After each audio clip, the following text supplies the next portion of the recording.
So my personal goal is to finish Lori Wilde, The Christmas Backup Plan, the Twilight Texas novel. We left off where he laughed and pulled her on top of him, her legs tucked around his waist, her torso leaning over his, their noses touched until they were cross-eyed.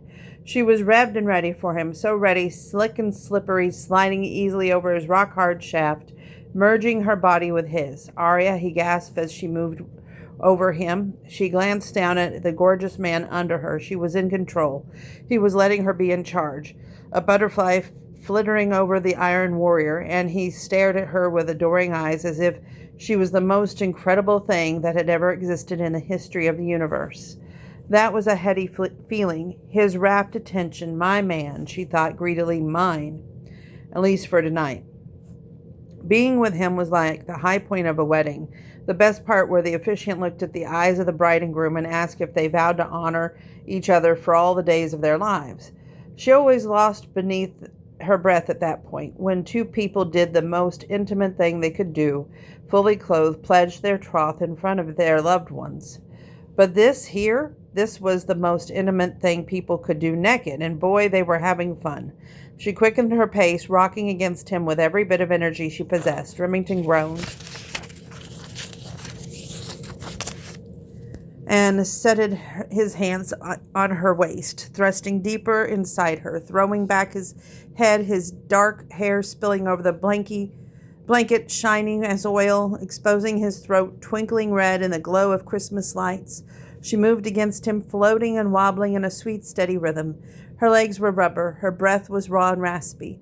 Remington lifted his head, took a hold of her neck, and angled her forward so that he could capture her mouth, kiss her so hard she could not think. Then he reached out to brush her beaded nipples with his fingers, driving her around the bend, and when he put his hot mouth there and added more pressure, she thought she just might lose her mind. The heat kicked on, adding more sweat to the process until it felt like the tropics, and they were slippery as eels. The Christmas lights bathed them in a carousel of lights. Somewhere far from the outside window, she heard the faint notes of "O Holy Night." He rocked his hips in time to her movements. She stared into his eyes, got lost in those chocolate depths. His thrust quickened, taking her higher and faster to a place she'd never been before. A whole new stratosphere. Visiting the Internal Space Station couldn't be this exotic and exciting. He filled her up, made her feel whole, and just before she was about to lose it, he said, "My turn on top." He held her tight around the waist and in one smooth motion flipped her over, all the while staying fully connected to her. Remington slowed everything down in the maddening but wildly effective, making her want him more than ever she thought possible. His self-assurance took her breath away. The man knew what he was doing. Their bodies undulating in a writhing rhythm as if dancing to unheard music. As he kissed her, their souls tied, bound, connected just as surely as their bodies. Every nerve in her body was on fire as he drove her closer and closer to the edge. She thrashed against him so badly, wanting his body had been promising an hour. His movements quickened from slow to staccato, thrusting into her deeper, higher, faster. He was on a mission, focused and trained, primal and guttural, but no more primal than she. Remington guided her legs over her head, opening her wide, entering her as deeply as possible, driving her relentlessly to oblivion. "More," she cried. "More, more, more." "Your wish is my command." "Harder," she gasped. "Faster, faster. I'm almost there." Slowly and leisurely was over. He was moving at warp speed now, thumping into her with a vigorous intensity that stole every last ounce of her control from her. And all she knew was the humming. She tasted it, smelled it, felt it, heard it, touched it. It was like honey and trickle, sticky and loud. It felt like past slamming into the future and centered hard on the here and now. They spun, twisted, turned, and lost of the world of the magic and passion ensnarled by mythology, lore, and reckless of the amazing sex. The orgasm was upon them both at once. His noises were just as rough and as husky as her own. Their bodies jerked in unison, and as they fell together, they cried each other's names over and over. As she lay there in Remington's arms, Arya slightly gave thanks for the merry share of B&B and the whimsical magic of Christmas and twilight. "You never told me how you lost your fingers," Arya said, sometime later when they could breathe again. "You started when we were in Armadillo, but we got sidetracked." Remington felt his body stiffen. It was a topic he avoided, and he didn't want to take the shine off the moment by talking about his stupid hand. But Arya had that determined set to her chin, the same one that she had when she jumped out of his SUV to go for help that family stranded on that road.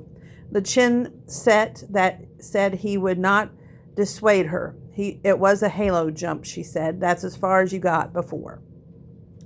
His eyes closed, and he was back in that plane on the night he shouldn't have been there without a solid backup plan. He fisted the 3 remaining fingers of his hand as if he could protect them from the memory. Arya curled against him, and he could feel her hair tickling his chest. He didn't owe her an explanation, but he wanted her to know, to understand him a little bit better. But why?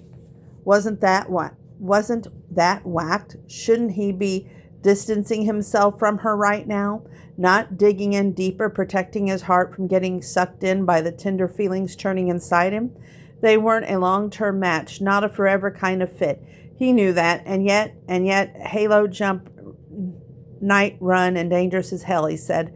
My day off, but someone got sick, and I volunteered to take his place.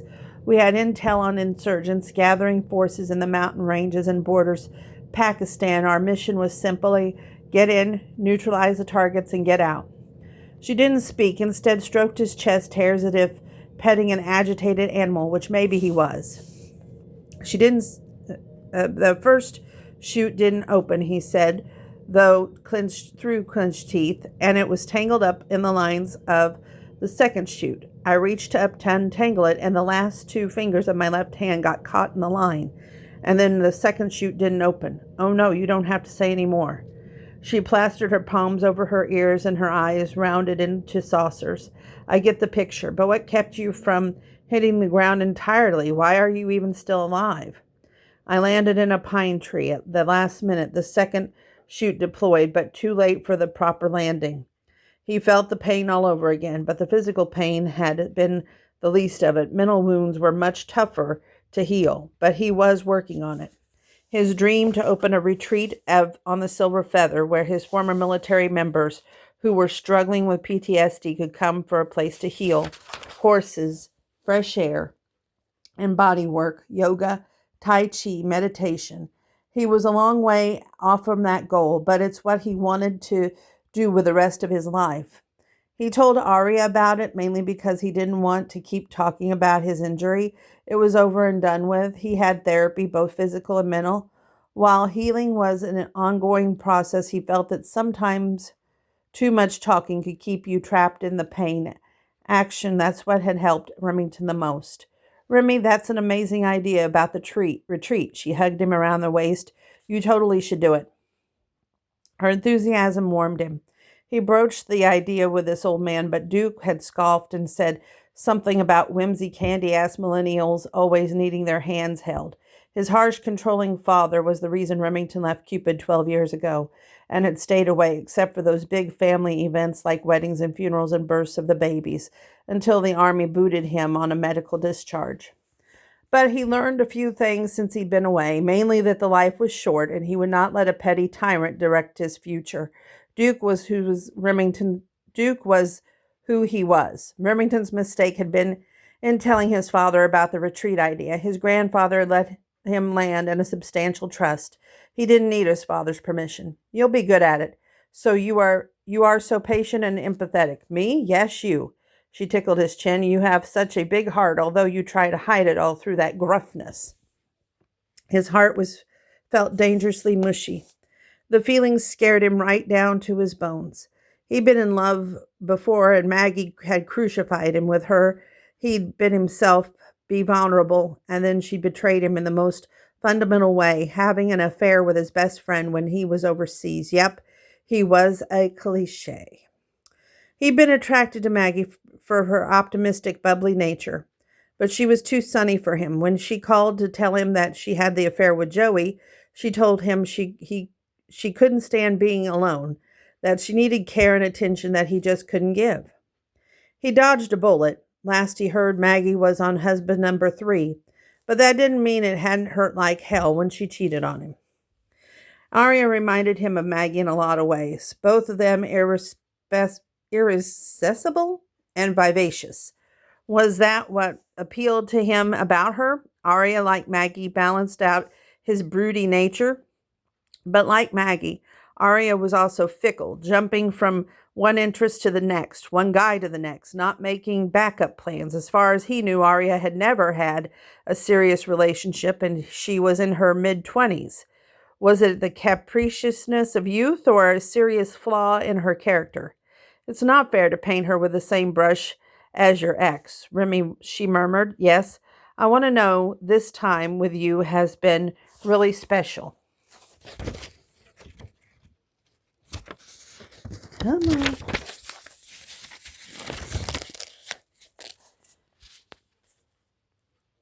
It has for me too. His throat tightened and felt a heaviness in his chest. Oh, hell, what was this? I'm going to miss this when things go back to normal. He stroked her hair with his palm. There were so many things he wanted to say to her. Tell her that he didn't want things to go back to normal, that he wanted their relationship to continue. He opened his mouth to say the words, but then she said, "Good thing you're the kind of guy who knows how to compartmentalize." Good thing, he echoed. Neither one of us are the kind to get sentimental over sex. It's just fun. Fun, he echoed. Could you imagine the two of us in a real relationship? She laughed as she drew circles on his chest. Not even. Me either. But we sure know how to have a great time together. We do. The feelings pushing up from his heart stalked in his throat. He wanted so badly to tell her how much he admired her. How, whenever she was around, the world seemed a much nicer place. How impressed he was by her spontaneity and flexibility. He respected her idealism and her commitment to making the world a better place. He loved that how she didn't let setbacks and disappointments get her down. Loved her free spirit and how much she enjoyed life. How he loved being with her. But Remington said none of those things. He knew he wasn't right for her. Knew his pessimism, rigidity, and adherence to the rules would only, over time, dim her bright light. And he wasn't about to do anything that could wipe the shine off the beautiful butterfly. Knowing he simply wasn't good enough for her, he wrapped his arms around her, kissed her again, and made love to her one last time. Chapter 19. Clutch. Slang for cutaway release handle, which disconnects a malfunctioning main canopy by simultaneous, I could never say that word, release of the riser connection to the harness. At dawn, Arya woke with a strange feeling in the pit of her stomach. Wedding days were always stressful, but there was something about today that had a feeling especially uneasy. She was pretty good at blowing off unsettling emotions, but a weird dread clung to her. What was this all about? It then hit her when she realized the spot beside her in the bed was empty. What was causing her gloomy mood? Once the wedding was over, she and Remington would go back to their separate lives. No more road trips, no more late-night spill sessions, no more fun adventures with him. The Taylor Swift song, Shake It Off, filled her brain. Up and at 'em, woman, Remington called her from the bedroom floor where he was doing push-ups. It's wedding day. Oh, there he was. He hadn't run out on her. What are you doing? Groggily, she peered over into the bed at him. Besides a short run in the park, I haven't worked out since we left Cupid. I need to burn off some energy. Didn't we do that last night? She laughed and swung out of bed. We did, but I needed a structured workout. Come with me this morning and I'll give you all the workout you need. She pushed her hair from her eyes. But first, coffee. I need coffee. I already brought up a parfait from the kitchen. He nodded at the dresser. Pastries, too. My, aren't you Mr. Efficient? She made a beeline for the parfait, and you light up my life, Lockhart. Stick with me, babe, and you'll never have to get your own coffee again. He finished his push-up, stood, and dusted off his palms. Their eyes met. She wore nothing but a t-shirt and panties. His t-shirt, actually, he wore Wranglers and snap-down blue western shirt that set him off with tan complexion. Arya felt utterly naked. Remington licked his lips. "We have no time," she whispered. "I know." But he kissed her, and her toes tingled, and her mind looped. He poured her a cup of coffee with lots of cream and sugar, just the way she liked it, and wrapped a paper napkin around a bear claw and handed it to her. "You are a blessing," she announced, perching at the little table near the window. She had a view of the lake, but even her coffee, pastry, Remington sitting beside her at the table, couldn't dispel this nagging feeling that something wasn't right. She turned on her phone to check the messages, and there it was, a text from Caitlin Garza at 3:30 in the morning. "Caitlin, so sorry to bail on you, but Danny's condition worsened during the night, and they transferred him from the university infirmary to the Presbyterian hospital.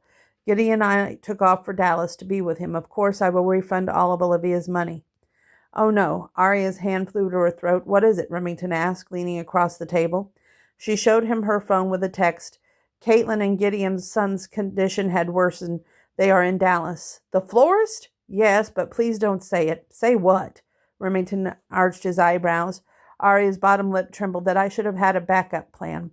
Remington shrugged, but he had good grace not to gloat. Arya punched in Caitlin's cell phone number. Caitlin answered on the second ring. "Oh, Arya, I'm so deeply sorry to bail on you." Arya tried her best to keep her disappointment out of her voice. There were more important things than weddings. "No apologies necessary. Your son comes first. I'm just calling to see how Danny is doing." "He has meningitis," Caitlin said matter-of-factly, as if she had to get the words out quickly before fear took hold and she couldn't speak at all. Arya sucked in her breath. "Oh my gosh, that's terrible. I'm so sorry, Caitlin." Thank you." Arya could hear the tears in Caitlin's voice. "You must be so scared, terrified." Caitlin hauled in a deep breath as if to steady herself, but luckily it's a viral meningitis and not the bacterial like they first feared. Arya splayed the palm to her chest. "Thank heavens for that. It could have been so much worse." "Yes," Caitlin said. "We could have lost him. Viral meningitis is far less serious. It usually clears up on its own in 7 to 10 days. Bacterial meningitis is much more dangerous and faster moving. It's the one that can be fatal if you don't get antibiotics quickly enough." "I thought you said yesterday that the doctor was suspecting mono." Initially, Danny's symptoms presented as mono, but when his blood work for the diagnosis came back clear, they kept testing. "I'll say a prayer for you guys. Thank you. I do hate that we left you high and dry." "No worries." "Really," Arya said, "I mean it. You take care of Danny and we'll figure everything else out over here. Christine at the bakery has a key to the flower shop. She knows what's going on. She'll let you in so you can get the flowers." Whew, that was something. Even though Gideon and Caitlin were already supposed to have the wedding hall decorated at 6 a.m., this meant she had to get the flowers from the shop to the venue and decorate it in 5 hours. And honestly, Caitlin said, "We'll reimburse Olivia for the cost of the flowers and the decorations." "How about we wait on that?" Arya said. "If I can pull this off, Olivia and Ben never need know we had this little glitch." Just leave it to me," Arya assured her. She switched off the phone to find Remington watching her. "Well?" he asked. Arya blew out her breath. "Danny will be okay. Christine can let us know and let us into the flower shop to get the flowers, but we're short on time. We need to roll now." Damn it, he should have insisted she make a backup plan when she gotten those tingly spidey sense vibes about the Garzas yesterday. But Remington would not tell her, "I told you so." She was suffering from the consequences of not having a backup plan. Let her learn on her own. Now it was time for him to be a good friend, roll up his sleeves, and get to work. "Don't worry, Zippy, I've got your back." Hurriedly, she dressed in leggings and festive red and green toonie top and brought along a cocktail dress to change into for the wedding. They raced to the Escalade that he'd already started with a remote starter so it could warm up before they got inside. A toasty blast of warm air greeted them as they climbed inside. "Trust you to think of everything," she grinned. "We're headed to the bakery to get the key to the flower shop?" he asked. "No. Go straight to the convention center." "But what about the flowers?" "Taken care of." "What? How?" A sly smile curled her lips. "My version of a backup plan."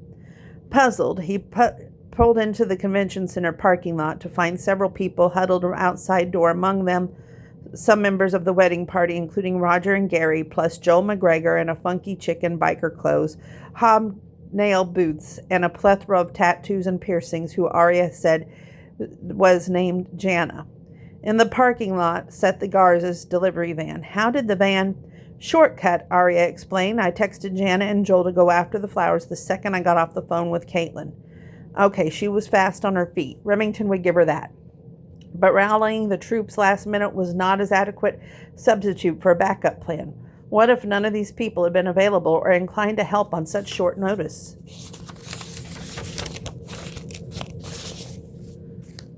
Let's do this thing, Arya said, holding out her fist for a fist bump. What? Oh, Remington bumped her fist and immediately felt that hot wash of chemistry the second their skin touched. Damn, but their physical connection was fierce.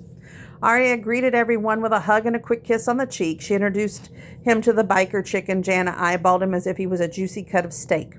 Amused, Remington noted that amid Jana's eyeballing, Arya slipped her arm around his waist, sending the other woman a clear message: he's mine, back off. But he wasn't hers, was he? Not long term, anyway. Longing dragging through him, deep and slow, Remington shook his head, shook off the sudden image that popped into his head of him and Arya dancing at a wedding of their own. Not happening, big guy. Don't even go there. To shift his thinking, Remington held out his hand for Arya to give him the key. She hesitated, but only for a whisper second before dropping the key into his palm. He opened the double doors and pushed them wide for the group to enter the convention center. Without even being told what to do, everyone went to work. Jana and Joel headed for the florist van to bring in the flowers. Roger, Gary, and the 4 other people went to pull in the upturned chairs from the tabletops and settle them into the floor. Seeing how much work they had all in front of them, even the 8 helpers, Remington's gut tripped over itself. If Arya pulled this off, it would be a miracle. But he shouldn't have worried. 10 minutes after they started, 5 more people showed up. Arya directed everyone, delegating like the pro she was. Within 30 minutes, her workers had removed tables from the room, arranged the chairs in a structured rows that faced the big picture window overlooking the lake. While one half of the group went to decorate the reception hall, Arya instructed the helpers in the makeshift chapel to put slipcovers over the chairs and erect a dais that would serve as the altar for Olivia and Ben to take their vows. She seemed in her element, rising to the challenge with a smile on her face and a kind word for everyone. The stress of the situation seemed to whet her work ethic and light a fire under her. She buzzed around, directing, guiding, and offering suggestions, all in an encouraging manner and an upbeat spirit, and people eagerly jumped to help. To bolster the mood, she hooked her phone up the speaker system, and soon everyone was bopping to the up-tempo Christmas as they worked. Then she called Christine and had her send over pastries and coffee for everyone. Most impressive of all, Christine did Arya's bidding and for free. For the first time, Remington understood why Arya didn't bother with backup plans. With people's skills, she didn't need them. People fell all over themselves to help her out of a jam. Wow, he thought, mesmerized, just wow. Yo, Jana said, in her noisy boots, marched over to Arya and Remington, who were helping put the covers on the chairs. Glitch. Arya straightened. What's that? The tablecloths Caitlin was going to use for the reception hall are in the trunk of her car. I could send someone to Dallas after them, but it would take someone at least 4 hours to get there and back, and that'll be too late. Arya chewed on that news for a minute. I could send someone to buy some, I suppose. Do you have the budget for that? Remington asked. No. You know, Jana said, I work part-time at the Twilight Playhouse. Remington had seen the local historic theater on the square the previous day, and then when they had been out walking around, the theater was a short distance from the convention center. I got a key to the prop room, Jana added, pulling a key from her pocket, dangling it from her index finger, and I'm 100% sure Emma won't mind if we raid it. To Remington said, the owner of the Playhouse is retired actress Emma Parks, though she's Emma Check now. Really? Remington was impressed. Arya nodded. Thanks, Jana. Great idea. Text Emma for permission and let's go see what we can find. On it. Jana took out her phone. A few minutes later, she gave Arya the thumbs up.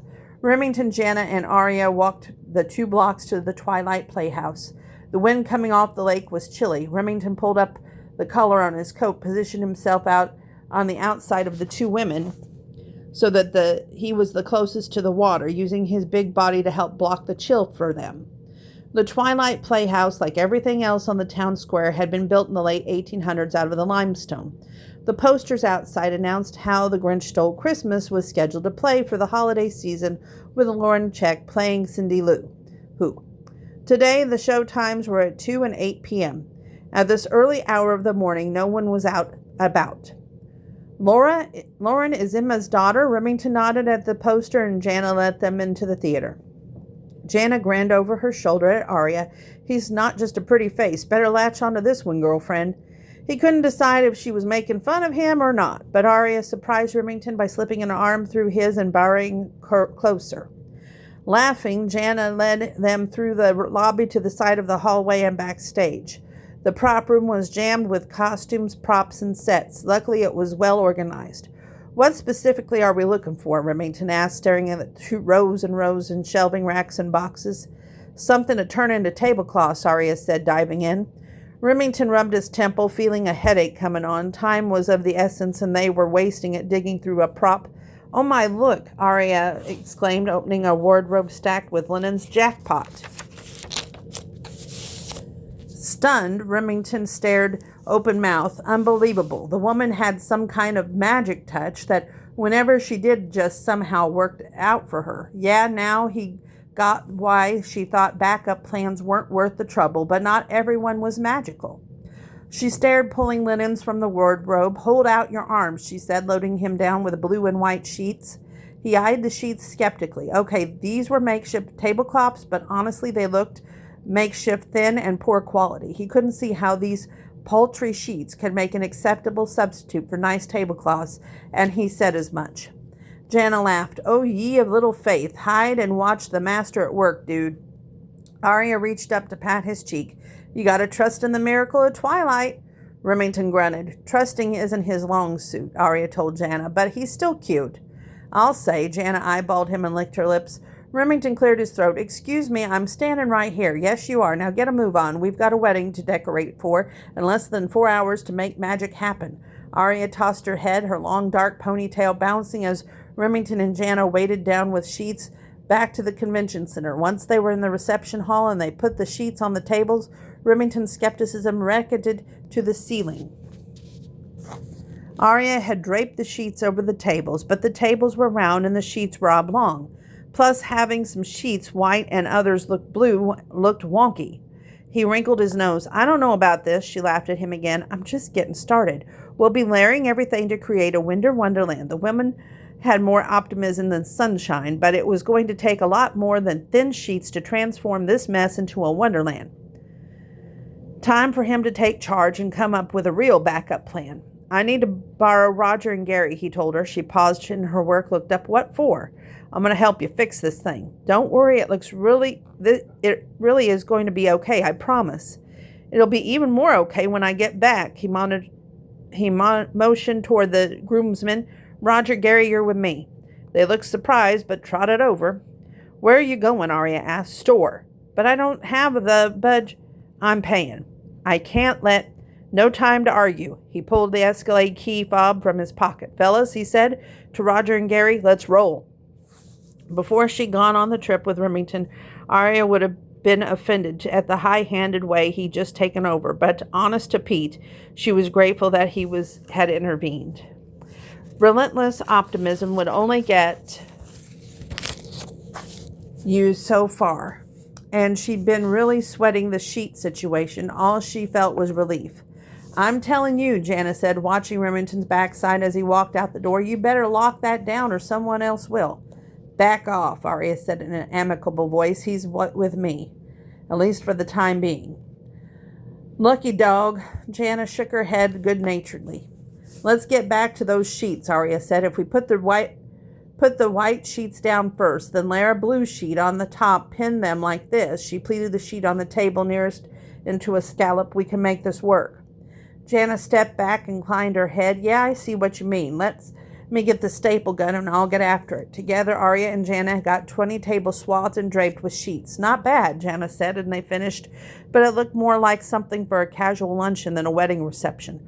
We're missing that oomph factor of Caitlin's satin tablecloths. Never fear, Remington said as he walked through the door carrying as many sacks as he could fit in his arm. Roger and Gary, trailing behind him, were similarly overloaded. What did you get? Curious, Arya came over to dig through the treasures. He purchased boxes and boxes of wireless Christmas lights, giant white glass snowflakes, blue tinsel, white garlands, pine cones decorated white and blue, and 20 white poinsettias and pots wrapped with festive blue foils. This is too much, she said, taken back by what he'd done for her. It all costs too much. You forgot, he lowered his voice so only she could hear. I'm rich, and I have no one to spend my fortune on. Let me do this for you, Arya. Why are you doing this? Maybe because you loved the Grinch out of me last night, he murmured, a teasing glow in his eyes. But I screwed up. I didn't have a backup plan. Why would you save someone who needs to take her lumps for not having a backup plan? You did have a backup plan, he corrected, confused the shock. She shook her head. What backup plan was that? He gave her a lopsided grin that warmed her all the way to her toes. Me.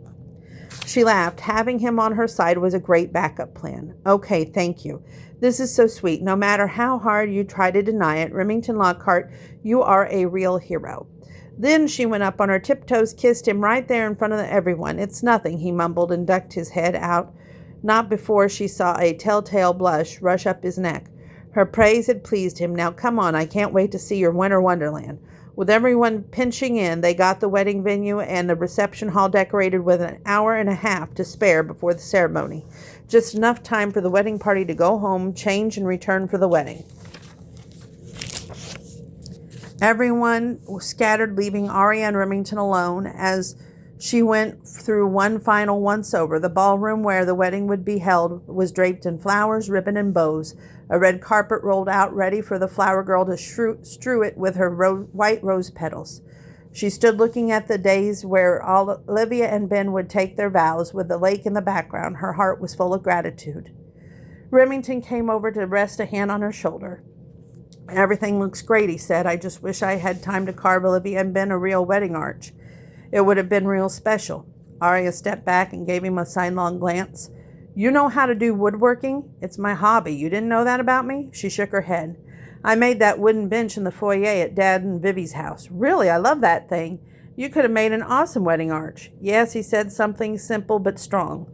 No, she said, this is a wedding. A wedding arch needs to be special as people getting married. They need something whimsical and magical. I disagree. A wedding arch isn't much good if it collapses. It needs to be sturdy and functional. That's what matters.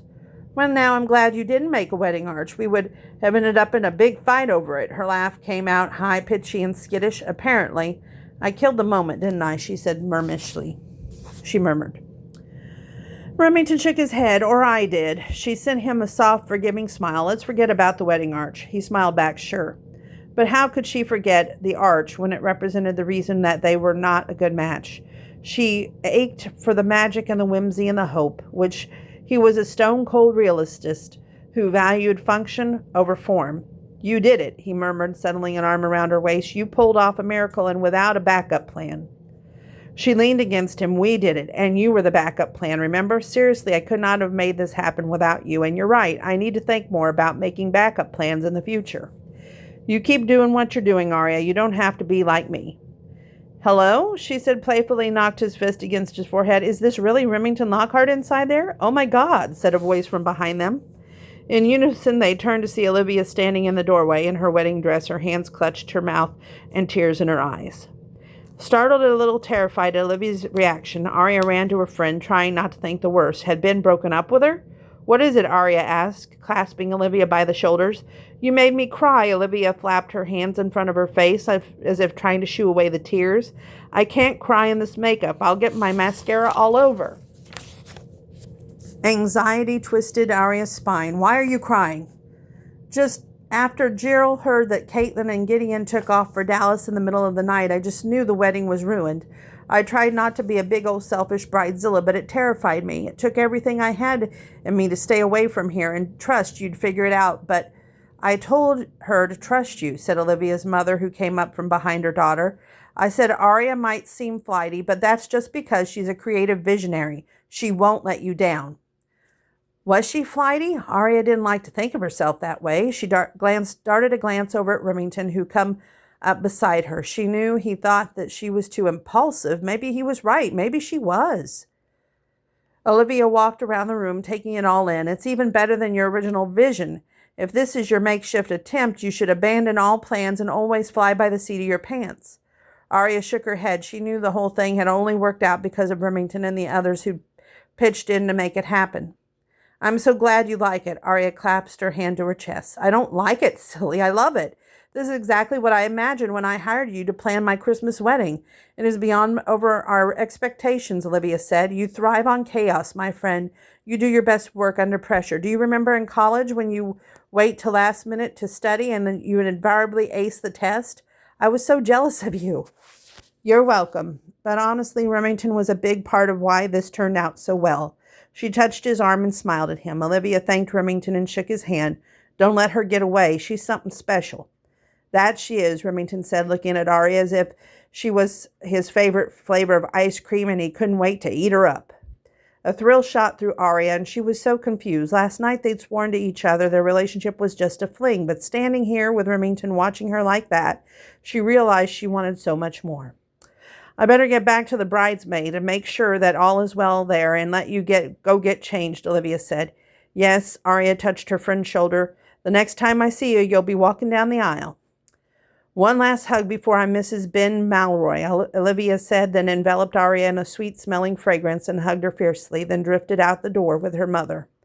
Olivia's right, Remington said, and after that they were alone again. About what? You are something special. You took a boring room, created an amazing optical illusion, turning something ordinary into something magical. By the seam of my pants, she said, and we'll continue from right here.